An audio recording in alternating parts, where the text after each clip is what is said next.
10,000 పడుతున్నాయి అన్నారు, అవునా? మరి సాయంత్రం మోతిప్పితే మగవాళ్ళ అకౌంట్ల నుంచి 30,000 పోతున్నాయి. మరి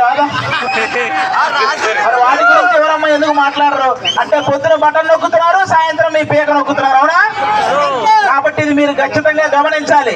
ఈసారి మీరెళ్ళి బటన్ నొక్కాలి. దేని మీద? గాజు గ్లాసు మీద ఒకటి, సైకిల్ మీద ఒకటి. ఇంకా వాళ్ళు బటన్ నొక్కడానికి ఉండదు అప్పుడు. కాబట్టి మీరు ఈ పని చెయ్యాలి. ఈసారి ఆడవాళ్ళందరికీ అలాగే యువతకి చాలా మంచి సంక్షేమ పథకాలు ఉన్నాయి మన దగ్గర. సంవత్సరానికి 3 గ్యాస్ సిలిండర్లు ఫ్రీ. అలాగే ఒక తల్లికి ఎంతమంది పిల్లలు ఉంటే అంతమంది పిల్లలకి వాళ్ళ చదువులకి సంవత్సరానికి 15,000 చొప్పున వాళ్ళ అకౌంట్ లో పడతాయి. అలాగే ప్రతి మహిళకి వాళ్ళకి ఆర్థిక ఇబ్బంది ఉంటుంది కనుక నెలకు 1,500 చొప్పున వాళ్ళ అకౌంట్ లో పడతాయి. నిరుద్యోగ యువత ఎవరైతే ఉన్నారో 2014 నుంచి 2019 వరకు 2,000 రూపాయలు ఇచ్చేవాళ్ళు నిరుద్యోగ వృత్తి కింద. ఈసారి చంద్రబాబు నాయుడు గారు, పవన్ కళ్యాణ్ గారు, మోడీ గారు వీళ్ళందరూ కలిసి మీకు 3,000 చేస్తున్నారు. దాన్ని మీరు అది గమనించాలి. కాబట్టి ఆ నిరుద్యోగ వృత్తిని కూడా అంటే యువత ఎప్పుడైతే ఇంట్లో వాళ్ళ తల్లిదండ్రులు